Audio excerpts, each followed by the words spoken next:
Good morning, everybody. Can I? Yeah, the slide's up. Okay. Hey, I want to start off. Does everybody know me? Oh, no. Okay. Good. Then I'll tell you who I am. No. I want to start off by just expressing my gratitude to all of you, particularly those who have stopped and asked for a picture, or to shake my hand, or to tell me your story about how your life got changed by a book like The Plant Paradox. Many of you may not know, I still see patients 6 days a week. On weekends, I have full clinic. The only day I don't see patients is on Friday when I'm at Gundry MD. And so I work 7 days a week. Why do I do that? Because number one, every patient has taught me something that I probably wouldn't have known unless that patient came to me. And about 80% of my practice now is autoimmune disease and leaky gut. I can assure you that autoimmune disease is caused by leaky gut. And when you cure leaky gut, which is quite possible, the autoimmune disease goes away. And won't come back unless you produce leaky gut again. But that's not what I'm going to talk about today. But I want to, again, express my gratitude to you. Please, I feed off you. The reason I do what I do, the reason I work 7 days a week, is to hear your stories. And to hear that Hippocrates was right 2,500 years ago when he said that all disease begins in the gut. And I've modified that. All disease begins in the gut, and all disease ends in the gut. I learned that about heart disease, I learned that about diabetes, I learned that about arthritis, I learned that about autoimmune disease. You choose the disease, and it began and will end in your gut. So I wrote a book a couple years ago called The Energy Paradox. And in it, I decided to explain how ketones work. And as I like to tell people in fairly simple terms why I want you to do something. And it's not based on conjecture, it's based on patient experience and my own research and others' research. And as I was trying to explain how ketones work, I realized that most of what I had talked about, most experts had talked about, was completely wrong. And when you look at work, particularly out of Harvard and the NIH, where I was a fellow years ago, you realize that ketones aren't a superfuel. Sorry about that. Even at full ketosis, a human being, muscles, will get only 30% of its fuel from ketones. 30% at full ketosis. 70% of it will come from free fatty acids and glucose. Even at full ketosis, the brain, which loves ketones, will only get 70, 60% of its fuel from ketones. It wants glucose as the other amount. So when I looked at that literature in human beings at full ketosis, I said, wow, this isn't some superfuel. This isn't something I should be chugging for superfuel. This isn't something I should strive to be in 24 hours a day. But we know there's a lot of cool stuff happening in people who practice a ketogenic diet. Well, what the heck is that? Well, when I started trying to explain this in The Energy Paradox, I said, oh my gosh, there's a keto paradox that ketones aren't some superfuel, but they are signaling molecules. Now, what the heck is a signaling molecule? A signaling molecule basically tells a cell membrane or a mitochondria or your DNA what it wants you to do. Because almost all advanced life forms use mitochondria to make ATP. Now the only problem with that is making ATP is incredibly hard work. It is a sweatshop inside the mitochondria. And there is all this nasty stuff with reactive oxygen species, free radicals. I'm old enough to remember that when we said free radicals in the 60s, we wanted our friends out of jail. Free the radicals! Sorry, I'm dating myself. So, what we now know is that there have to be ways of protecting the mitochondria from damage. And if you think about it, if we're starving to death, which we used to do all the time, the most important thing to save in us are our mitochondria. Because if they don't make it, we don't make it. So mitochondria have an amazing system of protecting themselves. And you'll never guess what the signaling molecule is that tells mitochondria to protect themselves. Ketones. Why? Because if you're starving to death, you make ketones. Your liver kicks out ketones, and yes, it does keep your brain alive while you're waiting for your next meal. But more importantly, it tells the mitochondria, hey, times are really bad. We don't know when the next meal is coming, and at all costs, protect yourself. So what does the mitochondria do? The mitochondria does this crazy thing, and it's called mitochondrial uncoupling. Unfortunately, it's a scientific term, and we now know that there are escape hatches, emergency exits in all mitochondria in the electron transport chain, and we won't get down and dirty, but basically what you're supposed to do is take a proton and take an oxygen atom and bind them together, and in that process they couple, and in the process of coupling together they make ATP, the energy currency. By the way, we make 140 pounds of ATP every day. 140 pounds. And ladies, some of you are looking at me going, I don't weigh 140 pounds. What do you mean? Well, it turns out we literally make 140 pounds of ATP, and we spend it every day. But here's the thing. We now know that mitochondria have these escape valves, pop-off valves, like a pressure cooker. It gets too pressurized in there, the steam comes out. Well, mitochondria get so pressurized that they have to have escape valves. And these are controlled by uncoupling proteins, and there's 5 of them, and they literally open and close these escape valves. Here's what's really cool. While we're all sitting here right now, 30% of all the calories that you've eaten during a day never get made into ATP. They enter the mitochondria, but 30% of those calories are shuttled out of these escape valves. 30%. We waste, we think, 30% of the potential fuel, and we don't make ATP out of it. Why do we do that? Number one, we're a warm-blooded animal. And it turns out that these calories escaping from mitochondria generate heat. It's thermogenic. I want you to remember that, because those of you who got the Gundry MD sorghum chocolate bar on your table, believe it or not, this is a thermogenic bar, and we'll get to that in just a second. So if you want to have a little thermogenesis going on right now, open your bar and start munching. Okay, so 30% of the time we're wasting calories to generate heat.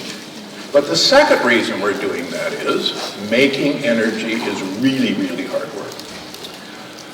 Fast forward 2 billion years to World War I, when it was noted that munition workers in France and Germany were really skinny, skinnier than Dave. And these guys were eating a ton of food, and they couldn't keep weight on, and they were always seeming to run a temperature. And nobody could figure it out until the 1920s, when it was discovered that one of the products of making ammunition was a compound called 2,4-dinitrophenol, called DNP. Now, phenol, remember that word. You've probably heard of polyphenols. I happen to be semi-famous for polyphenols. So they discovered that DNP actually caused impressive thermogenesis. And they learned that, in fact, DNP was doing this because it was a mitochondrial uncoupler. It was opening these emergency exits and making mitochondria waste fuel. They were more than they would normally do. So they were actually doing a caloric bypass on mitochondria, these poor munition workers. So a couple of smart doctors at Stanford in 1930 said, oh my gosh, DNP is a weight loss drug. And they began prescribing DNP. And it was wildly successful. Over 100,000 prescriptions for DNP were written in the early 1930s. And it was a miracle. A little bit of DNP, you could lose a pound a week. Not bad. A lot of DNP, you could lose 5 pounds per week. Wow, that's a miracle. Only one problem. The more DNP people took, the higher their temperature went. They started to have thyroid problems. They developed cataracts, and this was before cataract surgery, and I joked that, can you imagine you finally get in that little skinny red dress, and you can't see yourself in the mirror? This is a problem. And then people started dying. Why did they start dying? Because at high dose, this was so good at making mitochondria waste energy that they didn't make enough ATP to stay alive. And people died. So then in 2000, I ran across a paper written by a PhD by the name of Martin Brand. And I recommend you look up his paper. It's really easy to remember. It's called Uncoupling to Survive. Easy to remember. And he postulated that the reason ketones cause mitochondria to uncouple is that if you're starving to death, if the mitochondria don't protect themselves, then nothing else matters. Who cares about your muscles? You can be replaced. Who cares about your hair? It can grow back. Who cares about anything as long as the mitochondria are there? And so mitochondria ought to aggressively uncouple to protect yourself. And he went on to show that this isn't such a crazy idea. He showed that 105-year-old people, and this is a biohacking longevity conference, 105-year-old people around the world have the most uncoupled mitochondria. And he's proven that uncoupling is probably the best way to promote your health in every aspect that you ever want to see. Getting back to the gut, we know that the more uncoupled your mitochondria in the wall of your gut, in your cells, the stronger your gut wall is. So then you go, I wonder if there's other ways, besides starving to death or eating a 80% fat diet, are there other ways to make ketones, which will uncouple mitochondria? And sure enough, time-restricted eating is a phenomenal way of prolonging ketosis to keep your mitochondria more uncoupled. But what really intrigued me, I'm a student of history, and I've been fascinated with the spice trade in the Middle Ages. One of the things that I hope everyone knows that the spice trade was very dangerous.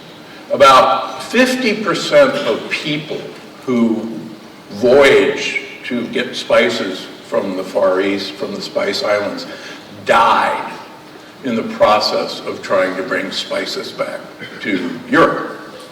Now, there is only one trade that people are willing to risk a 50% mortality. Anybody guess what that trade is? The drug trade. These people were not paying exorbitant prices and were not risking their lives to have some black pepper on their steak. They were not risking their lives to have some cinnamon in their coffee.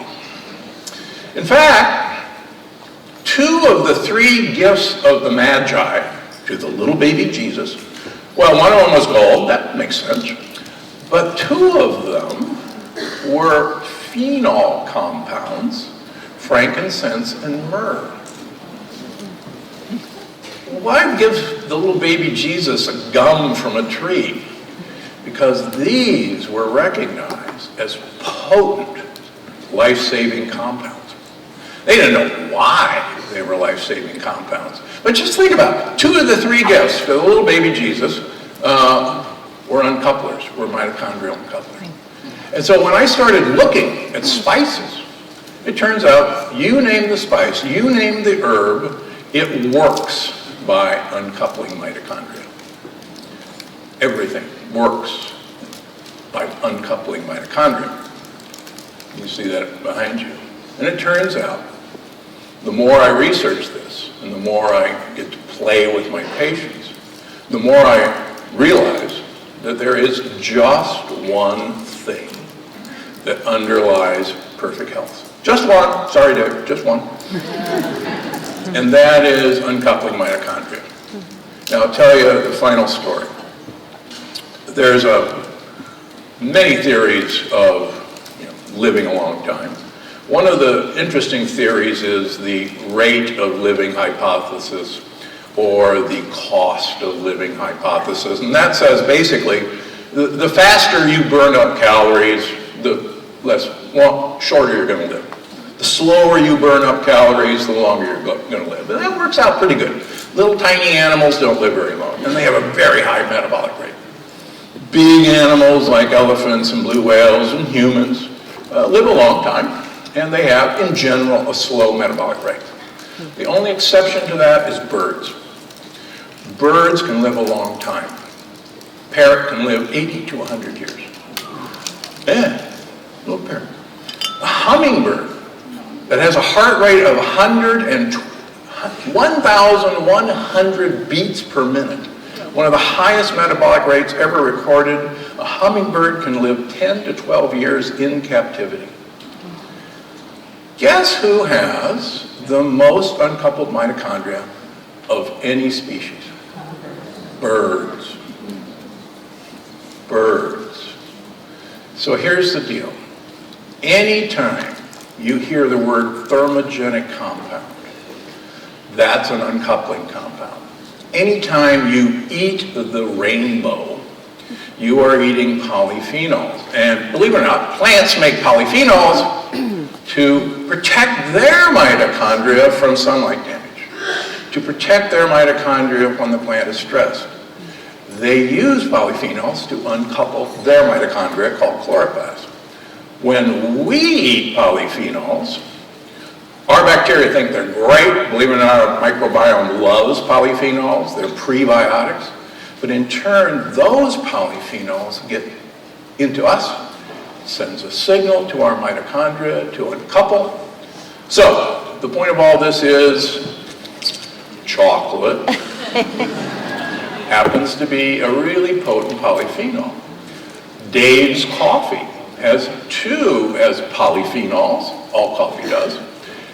Sad news, if you put milk or cream in it, it totally binds the polyphenols and they are worthless. That's why Tea has loads of polyphenols.